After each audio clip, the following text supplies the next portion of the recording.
I have your attention, please.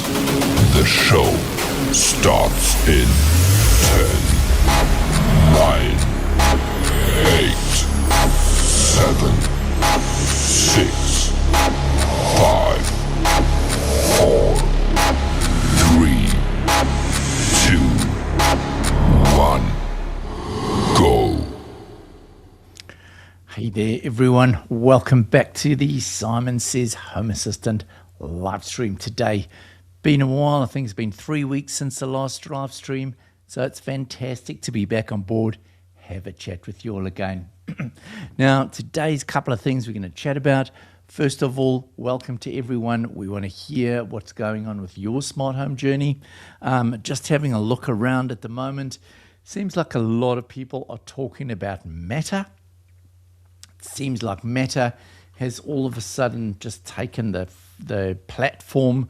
Obviously, we've got all the IKEA sensors that have come out, and there's been a lot of people complaining they've had problems with connecting them. Number one, I think the issue was that IKEA didn't make it quite clear that you needed a Thread border router to run these devices. But over and above that, it seems there's all sorts of issues with people not having IPv6 enabled on their routers and all sorts of other problems. So yeah, a lot of problems with Meta. Be interesting to see where things are going to go. I see a lot of YouTubers putting up information about how to get your Meta over Thread working properly. Really interested to hear from you guys. If you have tried Meta over Thread, how is it working for you? Have you had any problems setting it up? What are you using as your Thread border router? I'm currently using the Apple HomePod Mini as my Thread border router. Seems to be working really well. I've got a whole lot of Thread Meta over Thread smart blinds in my house, and I've got pretty much all of the IKEA, the new range of Meta over Thread devices, and they all seem to be working really well. Now, I have also tested the Zigbee T2, which worked pretty well for me as well. That's Home Assistant's Zigbee or Thread radio. So currently on my network, I've got my Apple HomePod, which is running my Meta over Thread, and then I've also got a Zigbee to MQTT setup.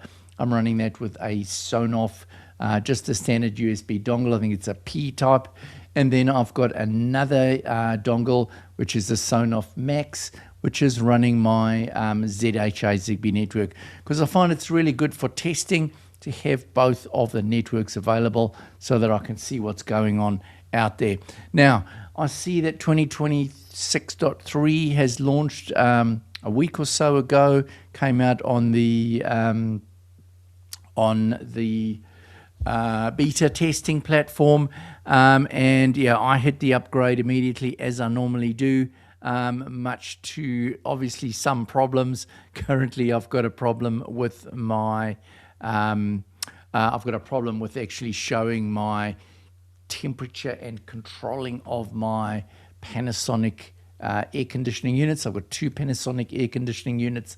They're both Wi-Fi units, and they are running on a hex integration. It normally works very, very well, but just with some of the upgrades, I do get problems happening. So welcome to Tom Jacobs. Awesome to have you on board, Tom. Yes, it's actually just gone afternoon for me. It was morning, but 12:03 p.m. So welcome. And I thought IKEA even acknowledging the issues themselves. Yes, I think they have done, Tom. I think that certainly they might have realized that they should have been putting Meta over Thread on the boxes and actually making some sort of a notice that you either need to have their own, I think it's called the Derogero or something, the hub from IKEA, or you have to have something like an Apple or Amazon device or something like that. So yeah, I think it's been a little bit of a problem with that launch, but anyway, it's created a lot of interest, and I think the sensors are pretty good. I've got them all up and running. The only problem I've had so far has been with the scroll wheel. That one certainly didn't live up to expectations. I think a lot of people have done videos talking about that scroll wheel, and they've been having problems with it. So the only other issue I've had was the clock on the little air quality sensor. The clock wasn't setting itself if you plugged in the power or plugged it unplugged back in. Now, interesting enough, that did sort itself out. A couple of weeks after I bought the device, it was fixed, and now it's broken again. So I don't know what's going on there, but now at the moment my clock is not automatically setting. So hopefully that will get sorted out soon. But other than that, yeah, my IKEA sensors are working great. Welcome, Hutcho. Wow, you're a great, a common attendee of these events, and I do appreciate it, Hutcho. Always good to have both yourself and Tom at many of my live streams. It's really fantastic to have you guys on board. So interested to know, have you both upgraded to 2026.3?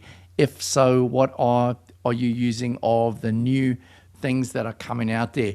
Just having a look at what has come out on those. Let's have a look here. So in 2026.3, they're saying that vacuum cleaners is a big focus here. Have you guys got smart vacuums? I've got a Robo-Rock. I really like my Robo-Rock. I haven't got the one with the base station. I've just got a little charger, but I'm loving it. I had previously I had an Ecovacs. Ecovacs eventually started giving up the ghost. I think it was clogged up with dust inside, and anyway, replaced it with a Robo-Rock. I got a really good deal. I paid New Zealand about $350. It's like $200 US. Really good price, and I absolutely love it. I've had it running for 2 years now, and it works perfectly. And yeah, really excited. I've got the Home Assistant integration running, and I see now that they're looking at actually bringing the segments across into your Home Assistant. So you can now map your robot will go out. It'll map all of those different rooms, and it will now import these back into Home Assistant. I haven't tried this as yet, but I'm really keen to give this a bash and see what it says. Hutcho is saying, let's have a look, Hutcho. Cool that IKEA are making cheap and good quality sensors for the masses. I agree with you totally, Hutcho. We've seen expensive, super expensive thread-based sensors. I know the first ones that I saw coming out were the Eve sensors, and funny enough, I bought one of those Eve sensors to try it out, the PIR sensor.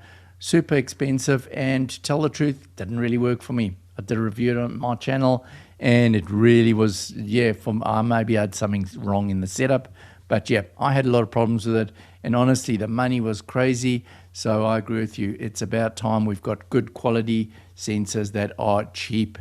All right, Hutcho is saying here, yes, 2026.3, just doing the update and fixing the bugs in my setup. Yeah, so if I show you my setup, the problem I've got going here is this one over here.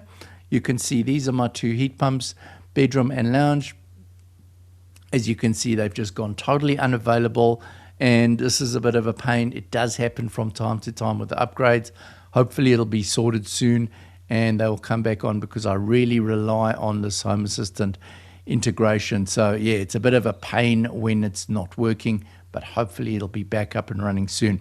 So yeah, certainly I see that that is working. Let's just take a peek and see whether it has actually brought my zones in on my vacuum integration. Let's go along here, settings and devices and services. Let's find my Robo. There he is. Okay, so let's see if it's brought them in. Let us see here. I don't see them. I don't know if there's something that you need to do to actually bring. There's my map. So we've got the map. Is it perhaps because I have not mapped or named my zones? Could be. Not quite sure, but you can see it's named that it's got the different rooms there. Perhaps I need to name them in the Robo-Rock app. I'm not sure, but yeah, that would probably be it. I haven't actually named them, so probably the problem. If your vacuum's internal segment layer changes, let's see here. When your vacuum supports area cleaning, you can set up the mapping through the vacuum's entity settings. Open the vacuum entity, select the settings icon, and look for map vacuum segments. Okay, map vacuum segments. Let's see if we do that, if it's going to work. Sorry guys, I haven't tried this before, so it's all on the fly here, but that's the way I like to do it. Not sure, quite sure where that map segment thing is. Let's see here. Rubber rock. If we go back here, is it going to show us? No, I can't seem to see. Oh, there perhaps. Specify which features to draw on the map. Map segments. Let's just see what we have to do here. You can set up the mapping, open the vacuum, select settings icon, and look for the map vacuum segments to areas. Map segments to areas. No mopping zones. I can't see any segments to areas. As I say, this could well be because I haven't named them within the app. Anyway, interested to know if you guys are using vacuums and whether they've worked for you. Okay. Tom is saying, let's have a look here. Updated, but did not see any differences until now. EcoVax through Hex, no change. Here have a lot of IKEA Zigbee smart plug store sensors working like a charm. That's good to hear. Now, I'm super excited to have IKEA stuff. IKEA only opened in New Zealand on the 4th of December. So I never had any of the IKEA devices before. And it was a real pleasure that when it opened, I was worried that they weren't going to have them. But yeah, first popped in there and they certainly did. And yeah, I agree. IKEA does some really good stuff. I've got some of the old Zigbee buttons. They seem to work really well as well.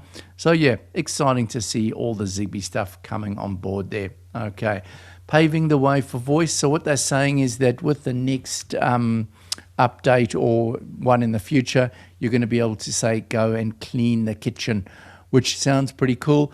It's not really a feature I've really used. With my robot vacuum, I pretty much just turn it on and let it do the whole house. If I don't want it to do one of the bedrooms, for example, I'll just leave the door closed. So I've never really bothered with the mapping, but yeah, interested to know from you guys whether you use the mapping zones. Okay. Now, if we have a look at the next thing, energy dashboard improvements. Okay. So currently I'm using energy. I've got 2 power monitors running in my house. I'm using the Sonoff POCWs. Fantastic sensors. I've had them going for about 2 years now. They are connected via Wi-Fi. They never disconnect. They always give me a reading. So very, very much can recommend those. So yeah, I'm doing power usage at the moment. I did my first video ever was about that little flash detector on the smart meter. That was fun as well. That worked really well. But yeah, enjoying power monitoring. I find it fascinating. You'll see on my system that power monitoring is one of the key things. If we go here, my dashboards are very basic, but you'll see that one of my key elements here is my household power. So at the moment I'm using 395 watts. Just find it's really good to know what's happening. It really gives me a feeling for my power. I also like to know what's going on with Home Assistant, so processor usage and power monitoring. As you can see, running on a mini PC, it's really, really running smoothly. Okay, so Hacho is saying, can HA send that message to my wife, go clean the kitchen? Oh my goodness, Hacho, you could be looking for trouble there with that. I hope your wife is not watching YouTube and seeing that comment. I can well imagine that would be a dangerous one for you. Just kidding. I do most of the work around the house, including cleaning. My wife is so busy. Good for you, Hacho. You're a good man, keeping your wife happy. All right. Tom is saying, Hacho, you want to go for a 0-1? Yeah, exactly. So there we go.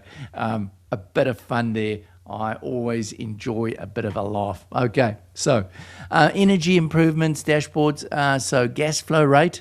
I don't currently have gas at my house, so not too worried about that.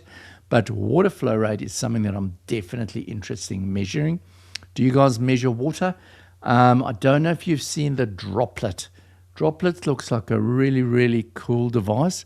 Droplet is basically a little clamp that you put on around your pipe, even around steel pipes. I thought it would only work with plastic, but it works with copper and other metal pipes. So yeah, that I am trying to actually get a hold of a Droplet to test it, but it looks like a fantastic device and would be really good to have water included in my energy monitoring. Okay, now this is a really cool one. Continue on error in the automation editor. I think this is massive because I've got a lot of automations that have been running in my house. I'm always testing different devices and stuff. So a big problem for me is one of the devices that I've got in one of my automations would be offline, or I've removed it or something. I forget to go and adjust the automation, and because of that, everything fails. Gets to that step, whole automation fails.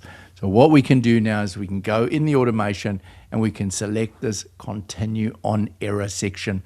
And that's a really good idea because that means basically now that the system will carry on and perform the other tasks regardless of whether you've had a failure or not. So yeah, I really like that. We've got Seamus. Welcome, Seamus. And greetings from the not so sunny south. Now, when you say south, Seamus, are we talking about South Island of New Zealand? I was in North Island, or south somewhere else. Forgive me if I've forgotten, Seamus. My memory is not always the best. But yeah, I'm sure if it is south of New Zealand, quite possible. I believe the weather has been pretty cold there. Okay. And Hacho's saying, yes, I measure water. Local municipality uses Camstrum measurer. Let's just go here. Yes. Seamus is saying South Island. Nice one. Yeah, I can imagine your weather's... someone was telling me Christchurch the other day was like freezing cold, like 5 degrees or something. Just unbelievable for March. What is happening to us? Okay. So Hacho is saying, yes, I measure water. Local municipality uses Camstrup measurer. Sends encrypted messages that I pick up and decode in the WM bus meters. Oh, nice work. That's really cool. Yeah, it's... I really want to start measuring water. So currently, I don't know of a way to, I don't know if you can help me, Seamus, in New Zealand, is there a way to scrape your water metering in any way from any of the council services or the water department services where we can actually scrape that information so we can pull. Are you guys on smart meters down in the South Island, Seamus, or not? We're still on the old manual meters at the moment up here. I have certainly considered putting one of those little reading things on my meter, which works on the magnetic component inside the meter, and you can put a little sensor in there that will measure the magnet going past, the Hall sensor, and you can connect that to a Shelly Uni Plus and start measuring your water. My problem with doing that is that my water meter is way up on the other side of the property, and I don't have power up there. But I've actually just had a thought. Maybe I should set up a little solar device that can power the Shelly there and then measure my water. That's definitely something I'm going to think of if I can't get a hold of the droplet sensor. Okay. Seamus is saying, yeah, South Island, okay. And Tom is saying, only measure water on the mains meter with MQTT per second. Yeah. That's awesome, Tom. That's what I want to do. I want to try and get you can buy the little sensor that sticks onto the meter. Problem with mine, my meter goes underwater sometimes, so I don't know if that's going to work. It could be a bit of a problem, but yeah, I definitely do want to measure water. Seamus is coming back with some information. Theoretically, if there is a website that provides the data, it could be scraped. Not sure how legal that would be. Yeah, I know. Legalities of scraping sensors. I don't think anyone would be too upset with you if you scraped your own water usage. But yeah, it'd be really good to have water usage. I do like that fact. And we don't have smart meters. Okay, yeah, neither do we. Obviously, all the power in New Zealand, we've got smart meters, but water, we're still on the old meters. So, yeah, no chance of getting any data out of that unless you're going to do that little sensor system. All right. Hetcho is saying we use 120,000 litres yearly. Wow. That is, yeah, quite a lot of water. I don't really monitor my water. It's quite cheap or worry about it. I think I pay $60 a month for water. It's pretty cost effective. But the reason I do want to measure my water is I want to be, so I do have leak sensors, but I'd really like to know if there's, when everything is switched off, if I've got a slow leak. You know, it might be away in an area where I don't have my leak sensors. So yeah, definitely like the idea of measuring water. There are also AI image decoding using ESP32 camera and converting the numbers in HA. Yes, I've certainly seen that one. It's using a couple of projects using the ESP32 cam, looking down at the meter and decoding the numbers. Pretty cool. Once again, the environment in my meter box is pretty gnarly. First of all, you've got spiders in there, a lot of dampness, and yeah, it's not an ideal spot for a sensor. So I'm hoping to get hold of this droplet. I think the droplet is going to be the answer. All right. We've got Nathan over here. Nathan Blancher, welcome on board. You just ended up on my recommended home feed, but I'm happy to be here. I snagged some of the new IKEA Matter devices, air quality and remote, and I really like them. Any things to check? Okay, so you've got the air quality and the remote. Have you got the two buttons, or have you got the little scroll wheel remote? So with the air quality, Nathan, I'm glad to hear that you've got that one. I think that's a fantastic device. Honestly, for me, the cost that they're selling them at, here in New Zealand, we can buy them for $60. And this is a device that is running on a Sensorion sensor. So it's not cheap rubbish sensors. This is a properly designed Sensorion sensor that is tested to certain standards. And it's measuring CO2, it's measuring particulate. Great little sensor, and for $60, I'm just blown away. Only problem I've got at the moment is if I unplug it and I plug it back in, it doesn't reset the time. It was working at one stage, but anyway. But no, it's great because the beauty about the air quality sensor is that it's also a router. So it's extending the thread mesh, which to me is really important because most of our thread devices that we're using, or most of mine, all the others are sleepy end devices. So that's literally the only one device I've got that is a router. So yeah, that's a great device. On the buttons work great. Honestly, that little button, first of all, I like it. It's a button with AAA batteries, so it's not coin cells. It's got two buttons, and it's got single, double, and hold and click. So 3 options on either, so 6 different options that you can control. Very, very nice. Use the there is a blueprint that you can download. Just search for the IKEA button blueprint.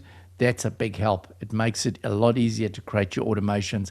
But I've created 2 videos on both those devices, and there's a couple of recommendations certainly in both of those. Okay.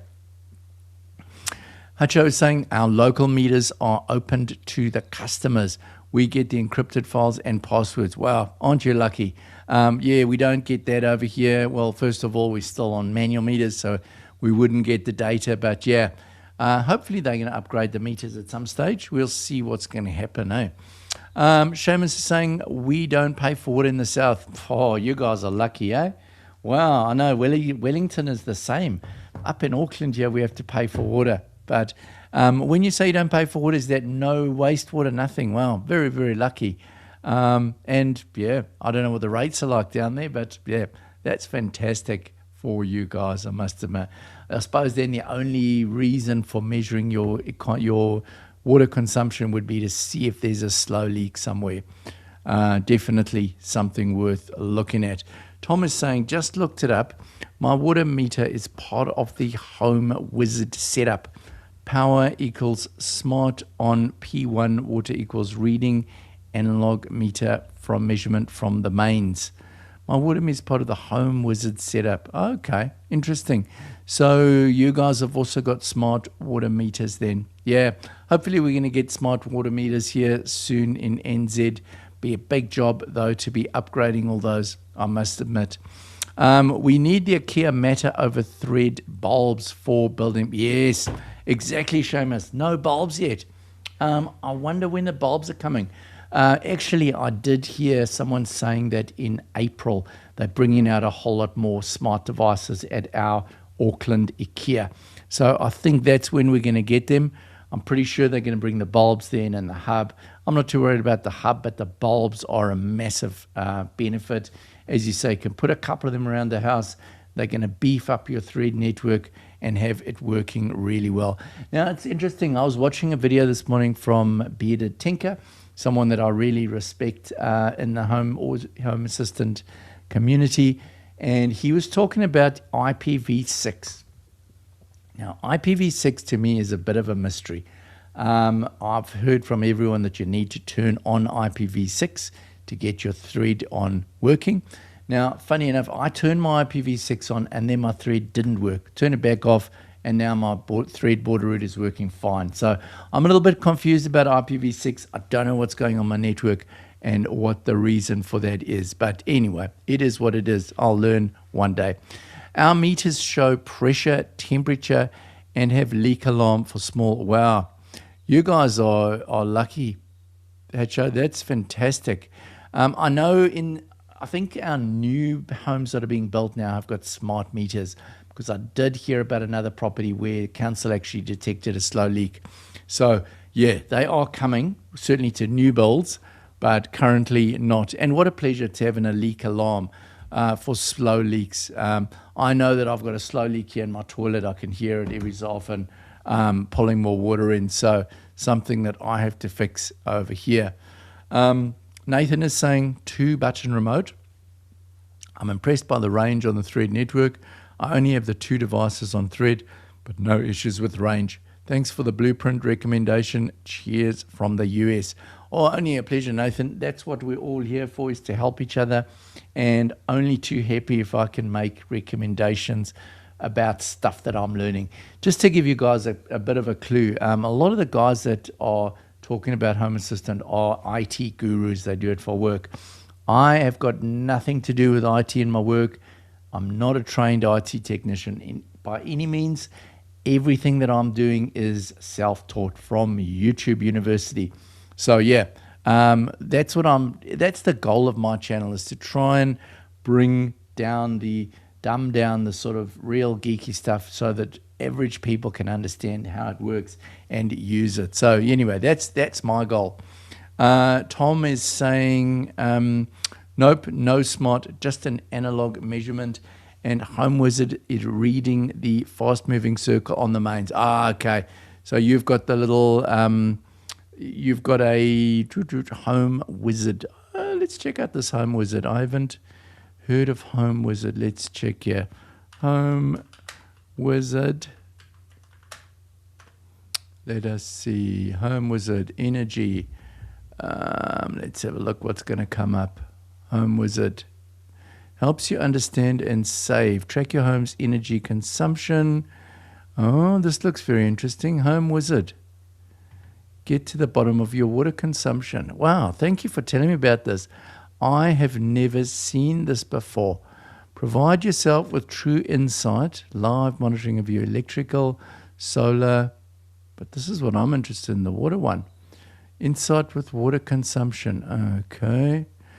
So this is just goes on top of your water meter. This is very interesting. Okay. So you screw it on there, clips on there, just slide it into place. That is fascinating, and it's running off 2 CR123A cells. That is very cool. I must look into this. Be interesting to know how it will deal with water, because sometimes my water meter gets flooded. So very interested, but I will be looking into this. This is fascinating. Yeah, thank you for bringing that to my attention. I am really keen to check that out. because it's something totally new to me. All right, Seamus is saying, I think they haven't released them in NZ because 90% of the houses have bayonet bulb connections and not threaded bulbs. Just my opinion. Okay. Yeah, that could possibly be it. Yep. If I look at my ceiling, yeah, when I moved into this house, all of the lights were bayonets. You're quite correct. I went and swapped them all out. But yeah, I do have, I think I've got one bayonet left in my house. Yeah. So yeah, that's quite possible. But it will be great when they bring them in. I must admit, we do need them. Okay. Welcome. Disc 1 of 5. Great to have you. That's a blast from the past, that little old non-floppy disk, stiffy disk we used to call them. What are your thoughts on Matter and Threads? It seems like a lot of a mess. I like to run my IoT devices on an isolated network VLAN. Thread seems to expect your IoT devices on your main network. Yeah, that is a bit of a question, a really good question to ask actually, 1 of 5. I just saw a video this morning talking about exactly that thing. So if you go to Bearded Tinker, he's another YouTuber that talks about Home Assistant. Go and search for his recent video. It's about 3 back, and he's talking all about how to get Matter over Thread working. And someone has posted a comment on that video talking about exactly what you're talking about when you've got separate VLANs, and talking about the settings that you need to set up so that you can route the traffic through from one VLAN to the next. So check that out and see if that helps you. I'm not an absolute expert on IPv6. My system is running without IPv6 being set up on my router at the moment. It's actually disabled. So it's an absolute mystery to me why it's working. But yeah, someone perhaps can tell me. Hacho is saying, I'm a carpenter. Wow, lucky you, Hacho. You can do your own house. That's fantastic.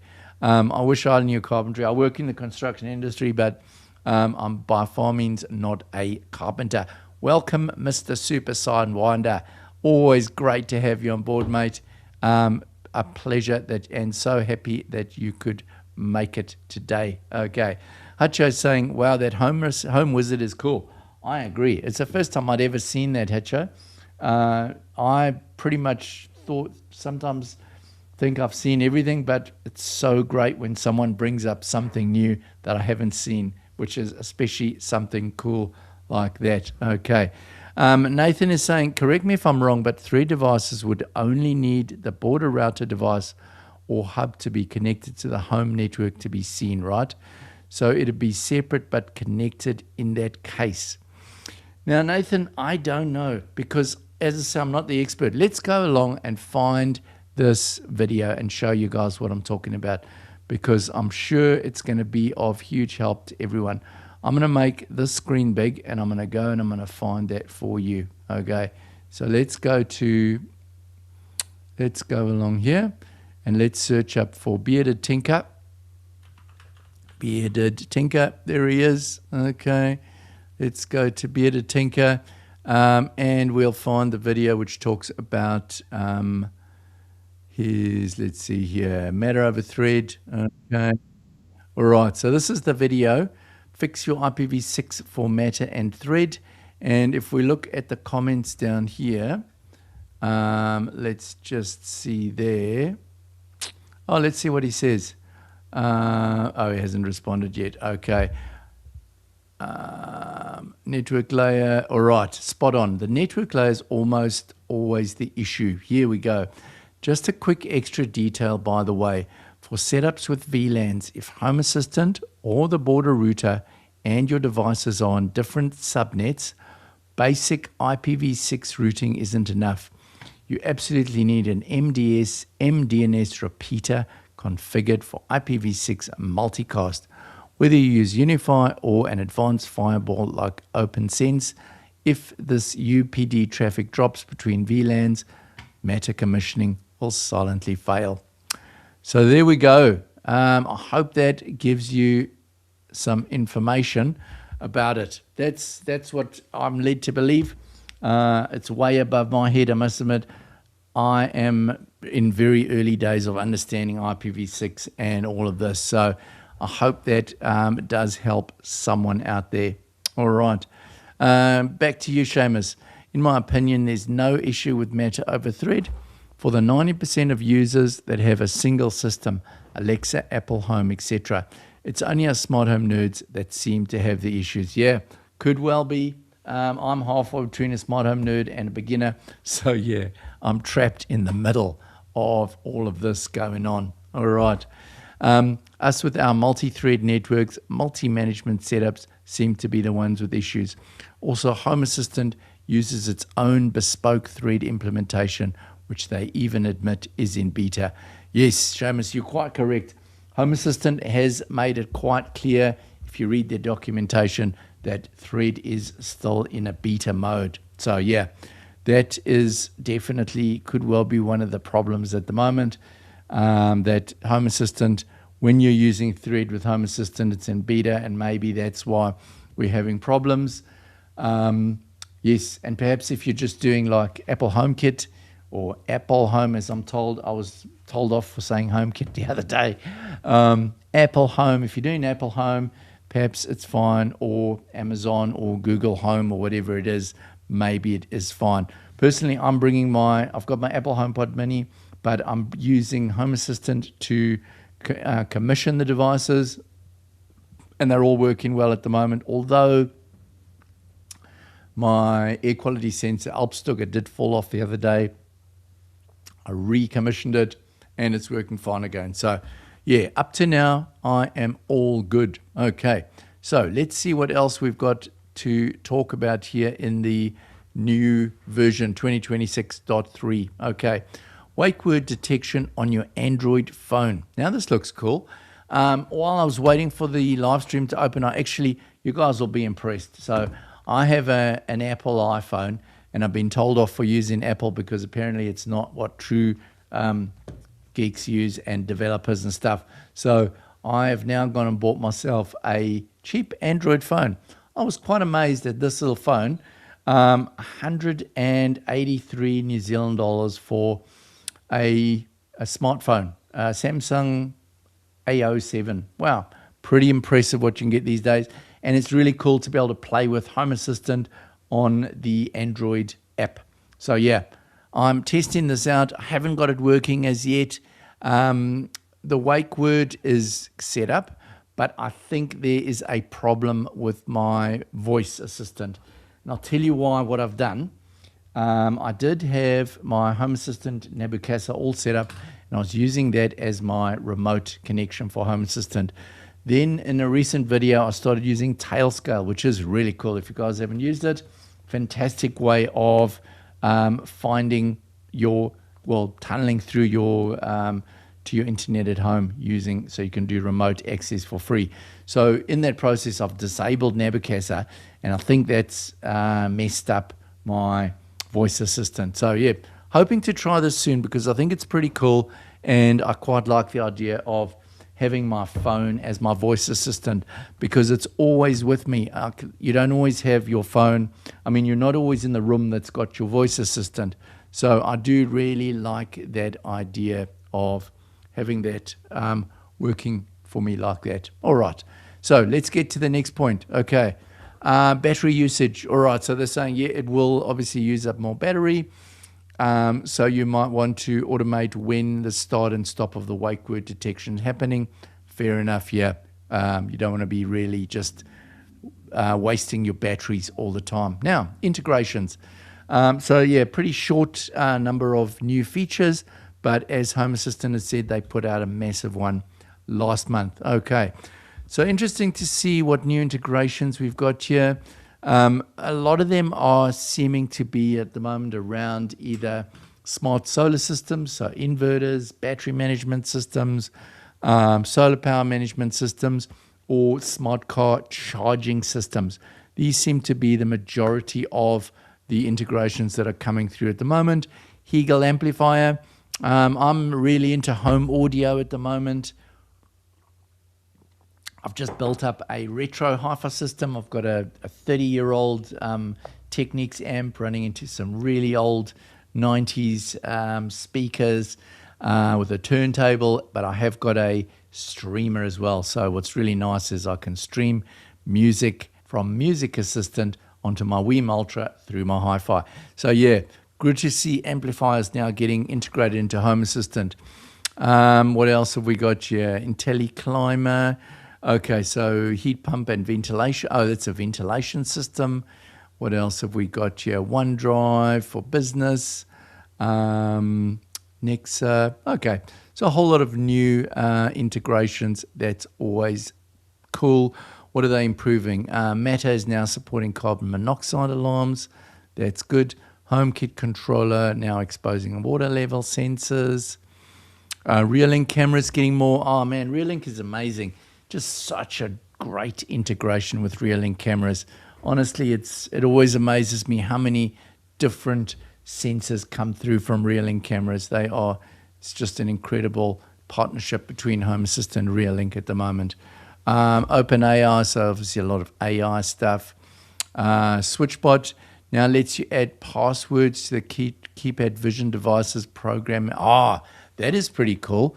So you can actually go to your SwitchBot keypad vision and you can send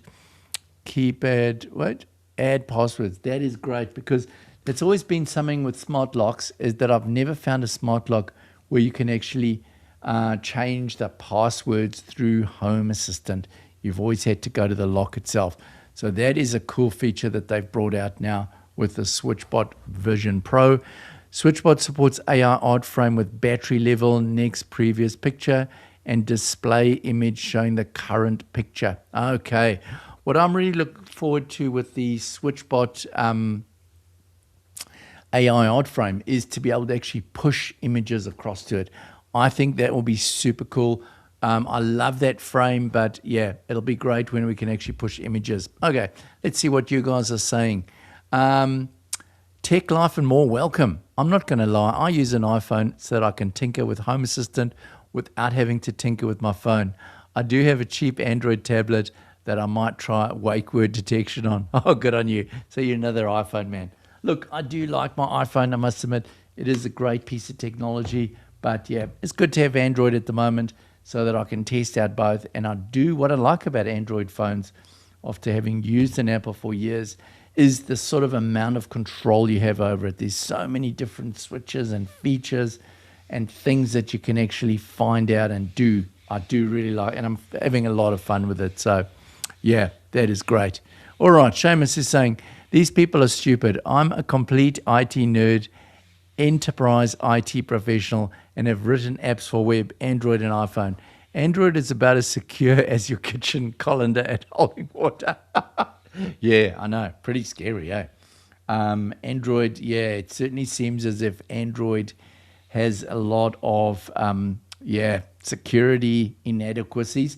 And I think that's why our company only uses iPhone, because of the security side of things. So, yeah, good point, Seamus. And I will be careful what I do with my Android phone, so to make sure not to get hacked. Okay. Super Sidewinder. My Sonoff Dongle P is rebooting itself every hour or so. Anyone else having these troubles? Okay, that's interesting. So I'm using a Dongle P. I'm using it with Zigbee to MQTT. And as far as I know, it's perfectly fine. Let's just check. Let's just go to my Home Assistant over here. And Zigbee to MQTT. Let's check what's going on here. No, mine seems to be all good. Let's just check. Yep. Everything's working there. Yeah, mine seems to be fine. I'm not sure what's going on there. No idea. I've used Sonoff dongles for many, many years, Super, and I've always been very happy with them.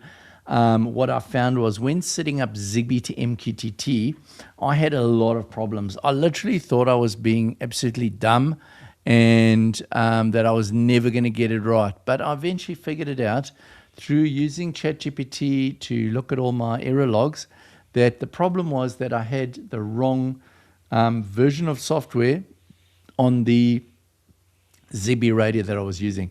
So they said, yeah, use one of these dongles. Dongle P was one of them.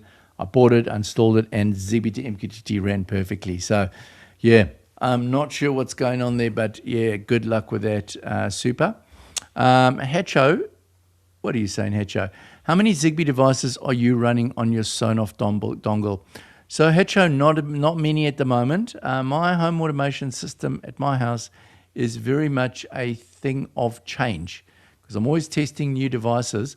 So I currently have 3, 6, 7, 8, 9, 10 devices coming in on my dongle P. And yeah, they seem to be working fine. But no, I've never actually tried like some of the people on my channel that are doing like 30, 100, 200 sensors. So I've never really had problems with numbers of sensors being an issue for me. So no, yeah, that's me, just running a few items currently. Okay. Super is saying 43 after deleting 3. Okay, so 43 should be fine. I'm pretty sure the P dongle should be quite happy with operating 43. I mean, I've heard of people running up to 100, I think, or even more. Okay. Hecho saying, what Sonoff dongle are you using? Mine is the P, as far as I know, if I can remember correctly. I don't know if it says, I can never remember if it's a P or an E. I think P is the new one, the newer of the two. Will it show me here in my Zigbee to MQTT? I don't know. Let's have a look here. Zigbee to MQTT dashboard. Does it tell you what your dongle is? Let's see. Devices. Does it tell you? No, these are the actual devices that are connected. Settings. Let's see if it tells us what dongle we are. No, it doesn't seem to say. Oh, here we go. USB IT Sonoff dongle 3.0. So that's what it is. But it doesn't seem to tell me if it's a P or an E. Sorry, not sure exactly which one mine is. Okay. Super is saying CC265P. Okay, so it's a P dongle. Okay. Mine's in the other room, so I can't check now. All right. If businesses understood the vulnerabilities of Android, they wouldn't use it unless they just plain didn't care. That's very true. Yeah, that's... my brother works in, well, he's like a pretty much of an IT buff, and he's worked for Microsoft for many years, and he was telling me about some of the risks associated in IT. And yeah, it sounds pretty scary about the vulnerabilities of what can happen when people hack into your IT systems and what they can do. Absolutely scary, isn't it? Okay, Hacho. Okay, I used to have all kinds of problems with USB Zigbee sticks. Now I use the PoE SM Lite SLZB, and it's just working so great. That's great to hear, Hacho. I've tested a lot of the SM Lites, and yeah, great company, do some cool stuff, and yeah, take my hat off to them. Challenging environment there in the Ukraine, yet they are offering cool devices, good support, and yeah, really, yeah, shout out to SM Lite as always. Okay. Hacho, Mr. Superstar Wonder, it uses the CCP2652P also, but no problems when running PoE. All right. Super is saying, mine has been perfect for years, but now all the devices become unavailable because the dongle is reinitializing regularly. Yeah, that's very strange. I don't know if anyone's got a recommendation there for your Super. If anyone knows, it'd be great if you can help Super out. He's a regular channel member. No, P was first, then E. Oh, okay. Sorry, I thought it was the other way around. Well, mine's probably the E then, because I think I ordered the latest type of device. Is the E, so I know the first one was bigger and then the second one was smaller. So, yeah, mine is the smaller one of the two. So mine must be the E then. Okay, so there we go. Thanks for helping out there, Super.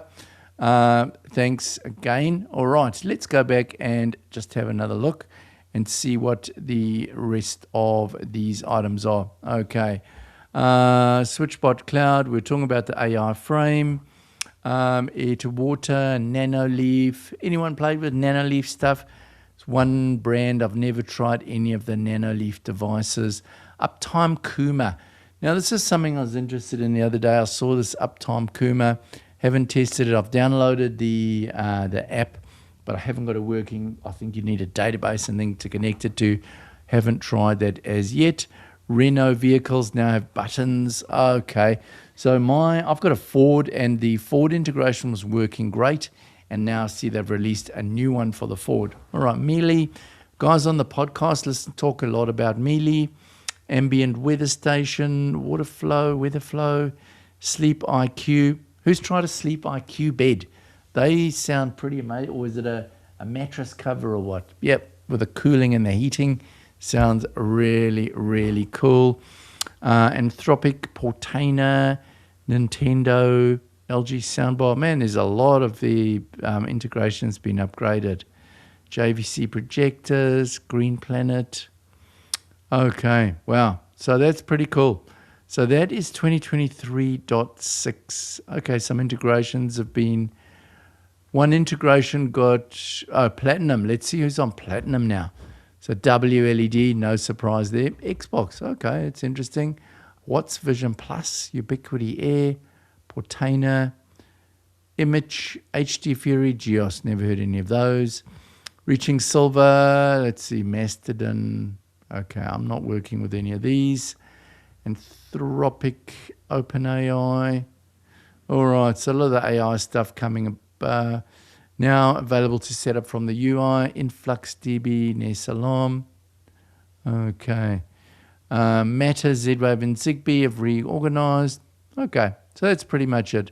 Patch releases. Okay, yeah. I'm not going to go through all of those. You can read those up for yourselves, guys. Okay. Correct. The P is larger. Texas Instruments Z-Stack. E is the Silicon Labs Ember. Yeah, so mine is the E. E is the smaller one, and it's the second one, and that is working super awesome. Okay. What is Tom saying? Let's have a look here. Tom is saying those mattress top sounds cool and hot, but they generally have a heavy on the price. Oh, yeah, I know. Yeah, they thousands of dollars, I believe. And didn't someone hack into them the other day, or the integration went funny or something, and someone got cooked in their bed or something like that? Sounds pretty scary. Yeah, I did hear some rumors about some issues there. But yeah, pretty expensive, that is for sure. Now, another thing that I wanted to have a chat with you about, guys, it's good to have a look at 2026.3, but another thing that I wanted to let you know about is HomeLabbing.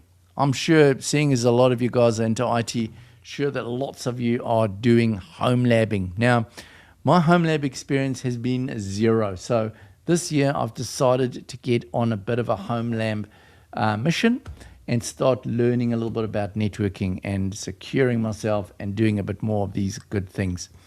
So I did receive a device the other day from B-Link, which was a ME Pro. So it's basically a little NAS.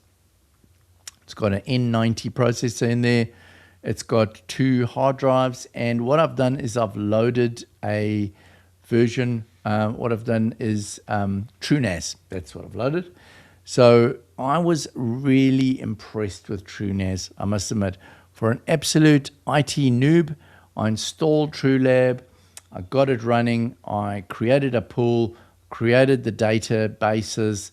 I created a user, I gave them permissions, and I set up a share, a Samba share. And it all worked, connected Home Assistant, connected my media player, just amazing. So I'm going to be doing a video on it. It's going to be a real basic one for newbies like me that want to get into it. And I think it'll be quite cool. I think a lot of people that are getting tired of the cloud now, they're wanting to do their own thing. So yeah, I'm looking forward to learning a lot more about that. It was a real big learning curve for me. And all right, Hacho is saying, did you encrypt the pool? No, and I actually need to do that. So thank you for letting me know, Hacho.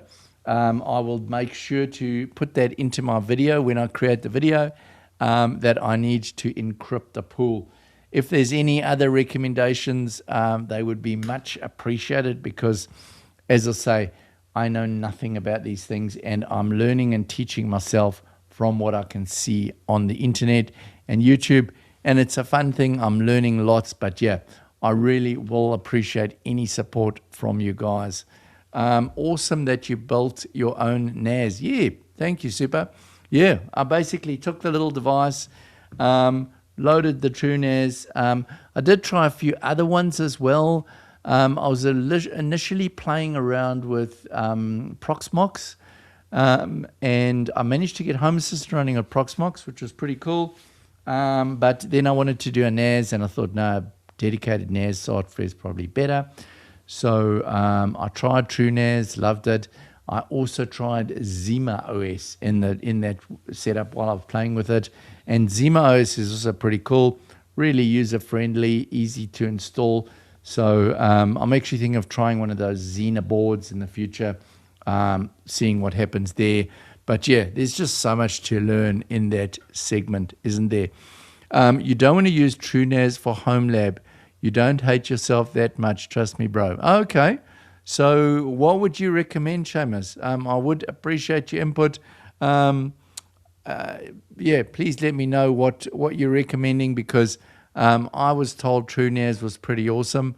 Okay, Hardware Haven on YouTube have the best TrueNAS install guide by far. Okay, I will definitely follow up and watch Hardware Haven. Thank you so much. Okay. Make sure Smart is enabled for drive monitoring. Okay, so there we go. Decrypt the pool, encrypt the pool, and Smart enabled for drive monitoring. Thank you. I will note those two things down so that I can make sure to talk about them. All right. Unraid for home labbing. Okay. So it might be that I've confused myself with what home labbing is exactly. My understanding of home lab is that you've got a NAS running at home. I don't know. As I say, I'm a serious beginner and I'm learning, but good to know about Unraid. Maybe that's another one that I must test out and try and see how I do. Okay, TrimLAS is for home users are great. Also has an integration into Home Assistant. Yes, I see there's an integration into Home Assistant. I actually did that on my top 10 HEX integrations. I mentioned that TrueNAS was an integration available within Home Assistant. So, yeah, lots of fun. As I say, in the last month, I have set up my first free remote access with Tailscale. That was pretty easy going. Set up my first NAS. That has been pretty easy. So, yeah, I'm pretty impressed that I'm learning so much so fast. And it's big thanks to you guys who always help. Okay. Seamus is saying, nothing wrong with TrueNAS, but it's not what you want for a home lab. It's made for company enterprise scale stuff. Oh, interesting. Okay. That's fantastic. So Unraid. Okay. I'll have to go and check out Unraid and see what it's all about. And yeah, I look forward to learning. This is the thing. That's what this channel is here for, to hopefully teach. I'll tell you what really amazes me, and I'm really impressed, is that you guys that are you've got such a wealth of knowledge are interested in my channel. So I'm actually really honored that you guys actually watch me, because you probably think I'm a bumbling fool the way I talk about these things. But I really appreciate your support, and it's absolutely fantastic to have you all here. So it's, it's fantastic. As I say, I learn from you guys, I learn from YouTube, and I just, it's a lot of fun. Okay. Seamus is saying, I could go into all sorts of nerdy detail, but YouTube comments are very limiting. Yes, they totally are. That's for sure. They are, but it's great. I love interacting with you guys like this. For me, lives are one of my funnest times on my channel. Did you need a certificate for Tailscale? No, not to my knowledge, Super. All I did was I set up Tailscale as an add-on in Home Assistant. I then signed into the Tailscale server or service or whatever you'd call it, using my Google login. And I then went to my phone, downloaded the Tailscale app, and logged in, connected the two, and away. That is all I did. Very simple. There's probably a lot more you can do. But yeah, that's how I did it, and it seems to be working. Lol, no, we're all learning here. Oh, thank you, Tech Life. Yeah, I think we are all learning, and we're all at different stages of this game, and we can all learn from each other, you know. I hope I can teach something to someone, and it's been fantastic hearing all the feedback from the different people in my channel that have got me to where I am now. It's just great having you guys on board. Here, same kind of noob, maybe even more in Home Assistant, but community is great in sharing knowledge and tips for sure. Yes, that is what I agree. That is the reason I'm a Home Assistant. So interesting enough, I did test out Homey Pro the other day. They were kind enough to send me one of their awesome pieces of hardware, and it's a fantastic piece of hardware. Don't get me wrong, it is really cool. It's got like 6 radios built in there. They've even managed to work out how to do Matter and Zigbee on the same radio, which Home Assistant hasn't done yet. But the problem is in the support. There's no community. Well, there is a community, but it's nowhere near to the level of Home Assistant. And when you want to do something, you try and find out the answer and you get stuck very quickly. So it's a lot harder to find your way around.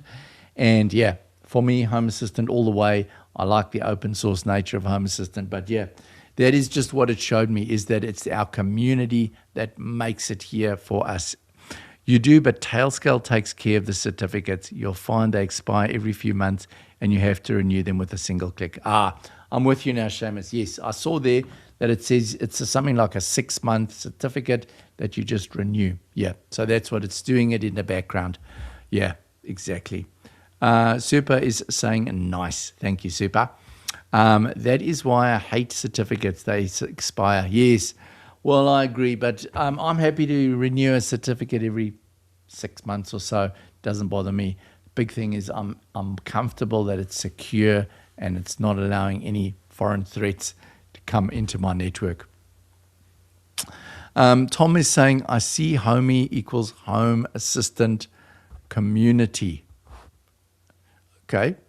Homey, Home Assistant Community. Yeah, good one. Okay. Paulo, welcome, Paulo. No, Homey is solid LG. It's a joke to privacy. Okay, all right, I'm with you now. Yeah, exactly. So it's by no means open source. It is owned by LG. That is quite correct. Okay, Techno Tim on YouTube have a great comparison, Unraid versus TrueNAS. Cool. I will go and check it out, Hecho, because I'm keen to see what Unraid is all about now.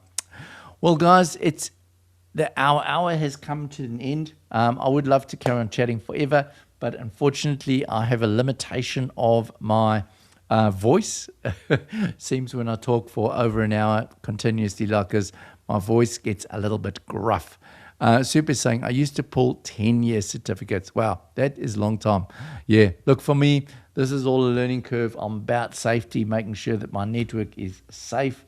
I don't want to risk running into any trouble. So that is why I'm happy with using Tailscale, and I'm okay with that limitation. But anyway, guys, it's been really good once again. Thank you so much for everyone that's joined in the live stream today. It's been a real pleasure, and I will check out all those links. Super is saying, thank you, Simon. Only a pleasure. Always good to be with you guys. Wish I could do it more often, but yeah, make a plan. Maybe in the future I'll try and get a more regular live stream schedule. All right, guys, over and out. Thanks a lot. Chat soon. Bye.